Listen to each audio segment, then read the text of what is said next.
Halo semua, apa kabar? Gimana? Masih suka mandiin motor pakai sunlight? Kayak saya tuh pakai bimoli.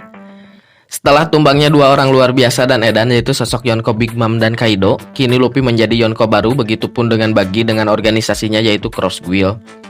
Dan selain mereka, kita tahu bahwa ada sosok Yonko terlama saat ini yang masih menjabat di dunia, yaitu Akagami no Shanks.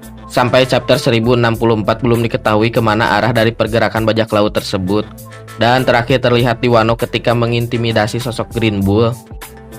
Kita tahu bahwa sosok Shanks adalah seorang manusia biasa namun keturunan bangsawan. Namun kekuatan Shanks setara bahkan lebih kuat dari Yonko sebelumnya. Saya beropini bahwa Akagami no Shanks berada di atas Kaido dan Big Mom dari segi kekuatan maupun kecerdasan. Shanks sangatlah berkarisma, selain memiliki haki raja yang sangat luar biasa, dia juga bukanlah seorang pemakan buah iblis. Ini menjadikan sosok Shanks adalah satu-satunya Yonko yang tidak memakan buah iblis hingga sekarang. Shanks bertarung full menggunakan haki dan pedang Griffon miliknya. Dan inilah karakter yang memiliki kekuatan setara dengan Akagami no Shanks. Namun urutan ini bukanlah berdasarkan dari yang terlemah hingga terkuat. Urutan tersebut secara acak berdasarkan opini dan spekulasi saya. Yang pertama adalah Takanome Mihawk. Sudah tidak aneh lagi bahwa sosok Takanome menjadi manusia yang mampu menyeimbangi sosok Akagami no Shanks. Takanome menjadi rival hidupnya sejak dulu, dan pertarungan Takanome melawan Akagami no Shanks sampai terdengar ke penjuru dunia. Bahkan sosok Shirohige pun sempat menyinggung pertarungan tersebut ketika Akagami berkunjung ke kapal Shirohige. Namun sejak Shanks mengorbankan tangannya, Mihawk tidak berniat bertarung dengan Shanks. Dan Mihawk kehilangan seleranya jika harus bertarung dengan Shanks dengan kondisi fisik yang seperti itu. Namun dari semua informasi hingga saat ini, saya menyimpulkan bahwa mereka unggul dalam beberapa kekuatan. Shanks di sini unggul dalam kekuatan haki dan Takanome unggul dalam teknik berpedang. Tidak diketahui hasil dari pertarungan tersebut, namun jika sampai membunuh, saya yakin bahwa Akagami no Shanks akan keluar sebagai pemenangnya. Yang kedua adalah Monkey D. Garp. Kita juga tahu bahwa Monkey D. Garp bukanlah sosok kaleng-kaleng. Garp sangatlah luar biasa, kekuatannya melebihi nalar seorang manusia. Diketahui Garp pernah menghancurkan beberapa gunung untuk pemanasan sebelum bertarung. Menurut saya, Garp adalah manusia spesial karena Garp bertarung menggunakan haki dan hanya mengandalkan tinjunya yang luar biasa. Kita juga tahu bahwa sosok Garp pernah bertarung dengan Rocks di Sebek saat bersama Roger. Dan jika pertarungan tersebut berhadapan dengan Akagami, beberapa poin ini harus diperhatikan atau dilihat. Garp tidak menggunakan senjata, namun Garp bisa menahan senjata sekuat apapun menggunakan hakinya.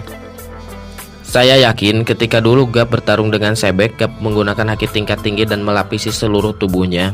Karena jika menggunakan haki kepada kedua tangannya saja akan sangat beresiko, karena dulu Garp bertarung atau melawan Rocks di Sebek.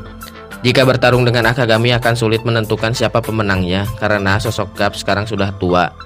Lain halnya jika Garp masih muda dalam kondisi prima atau jaya. Saya berpikir jika Garp di usia muda maka Garp akan keluar sebagai pemenangnya. Namun jika dilihat sekarang atau usia sudah tua, Garp bisa saja seimbang atau kalah dari Shanks. Yang ketiga adalah Master Ditis atau Kurohige. Sudah tidak aneh jika Kurohige disandingkan atau dibandingkan dengan sosok Shanks. Kurohige sangatlah kuat saat ini, bukan hanya dia saja, namun nakamanya sudah kuat dengan mengkonsumsi buah iblis yang sangat merepotkan. Kita akan fokus ke Kurohige. Semua sudah tahu bahwa Kurohige memakan buah iblis Yami-Yami dan Gura-Gura. Banyak sekali yang mengatakan bahwa Kurohige akan memakan buah iblis ketiganya. Jika Kurohige bertarung dengan sosok Shanks, maka akan sulit untuk mengetahui pemenangnya. Memang jika dibandingkan banyak keunggulan dari Shanks, tapi kita juga jangan melupakan keunggulan dari sosok Kurohige. Shanks hanya mengandalkan haki dan pedangnya untuk bertarung, dan hakinya juga bukanlah sembarangan, begitupun dengan pedang miliknya. Kurohige memang tidak diketahui memiliki haki raja sekuat Shanks, namun Kurohige memiliki dua buah iblis paling berbahaya. Saya yakin jika Shanks bertarung dengan sosok Kurohige akan sangat kesulitan untuk saat ini. Ini dikarenakan buah iblis yang dimakan Teach. Mungkin jika hanya satu saja Yami-Yami, Shanks akan menghandle kekuatannya. Tapi jika dua buah iblis maka Shanks akan kerepotan dan bisa saja kalah. Kenapa saya bisa bilang begitu? Ini dikarenakan Shanks sekarang hanya memiliki satu tangan. Meskipun Shanks sangat kuat luar biasa, namun hanya dengan menggunakan satu tangan saja membuat performa Shanks sedikit menurun. Kemungkinan saat ini bisa dikatakan akan seri karena keadaan Shanks yang kehilangan tangannya dan keadaan Teach yang semakin kuat. Kenapa bisa seimbang? Kita juga tahu bahwa Kurohige ini adalah manusia yang tertarik akan sejarah. Setidaknya Kurohige mengetahui konsep haki, terutama haki raja. Karena Kurohige sadar semakin jauh perjalanannya menuju pulau terakhir, maka akan semakin sulit orang-orang yang ditemuinya. Pasti Kurohige mengetahui beberapa konsep soal haki. Meskipun Kurohige terkesan orang yang kurang terlihat kuat, namun sebenarnya dia sangatlah kuat. Dari beberapa sejarah yang dia baca, pasti Kurohige mengetahui bagaimana mengeluarkan potensi terbaik dari buah iblis yang dia makan. Namun Kurohige juga bisa dikalahkan oleh Seng dengan melukai menggunakan pedang ditambah dengan haki. Diketahui bahwa Kurohige akan merasakan sakit berkali-kali lipat dari manusia biasa jika terluka. Maka cara terbaik untuk mengalahkan Kurohige adalah dengan melukai fisiknya secara langsung, tidak bisa hanya mengintimidasi dengan haki raja. Jadi serangan fisik harus dikombinasikan dengan kekuatan haki raja tingkat tinggi. Maka jika terkena, Kurohige akan melemah dan bisa saja langsung kalah akibat rasa sakit yang berkali-kali lipat tersebut. Yang keempat adalah Monkey D. Dragon. Dragon adalah seorang pemimpin pasukan revolusi. Dia adalah seorang yang paling berbahaya di dunia One Piece. Pergerakan Dragon selalu menjadi mimpi buruk bagi pemerintah dunia. Kita belajar dari apa yang sudah Dragon bangun atas komandannya, yaitu Sabo. Sabo dididik oleh Dragon dengan sangat baik sehingga menjadi tangan kanannya. Tidak diragukan lagi kekuatan Sabo saat ini. Bayangkan saja jika Sabo sudah sekuat itu, bagaimana dengan sosok Dragon yang melatihnya. Diketahui Dragon pemakan buah iblis Logia bertipe Dewa Hujan, tapi ini masih belum pasti. Mengapa saya beropini bahwa Dragon pemakan buah iblis bertipe hujan atau Dewa Hujan? Ini dikarenakan kemunculan Dragon atau sosok Dragon selalu dibarengi dengan hujan atau badai. Kita juga tahu ada buah Dewa Matahari, Dewa Hujan, Dewa Hutan, dan Dewa Bumi. Dan jika Dragon berhadapan dengan Akagami no Seng dan terjadi pertarungan 1 lawan 1, apa yang akan terjadi?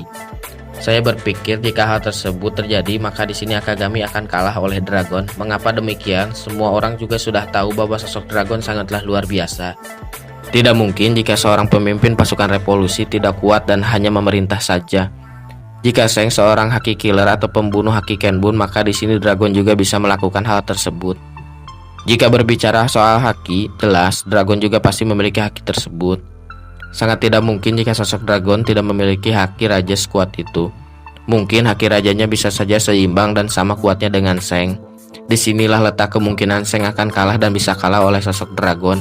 Dragon akan sangat diuntungkan dengan buah iblisnya. Jika hakinya sama kuat atau seimbang dan sama kuat, maka buah iblis Dragon berperan penting untuk mengalahkan Seng. Seng juga akan sangat kerepotan jika berhadapan dengan kekurangannya, yaitu memiliki satu tangan saja. Meskipun Seng menggunakan pedangnya, namun semua itu tidak akan berpengaruh. Jika haki mereka sudah tidak bisa digunakan lagi atau haki mereka sudah mencapai batas limitnya, sehingga Seng akan sangat kesulitan untuk bertarung dengan Dragon. Di sini Sang akan kalah karena hanya mengandalkan pedangnya saja. Kenapa bisa seperti itu? Kita tahu bahwa serangan Seng bertipe jarak dekat, sedangkan Dragon bertipe jarak jauh dalam artian buah iblisnya. Maka yang akan menang jika bertarung adalah Dragon. Namun di sini Dragon bisa saja kalah akibat menggunakan haki terlalu kuat dikombinasikan dengan buah iblisnya. Jika stamina Dragon habis, maka di sini Seng yang akan menang dengan pedangnya. Jika stamina Dragon habis, maka di sini Seng yang akan keluar sebagai pemenangnya menggunakan pedang. Namun kita juga tahu bahwa tidak mungkin sosok Dragon tidak memiliki stamina yang bagus. Pasti Dragon memiliki stamina yang kuat, maka atas hal tersebut Dragon bisa menang jika bertarung dengan Seng. Namun bisa juga kalah karena kita juga jangan meremehkan stamina dari Seng. Jadi gimana menurut kalian lah, saya mah cuman beropini.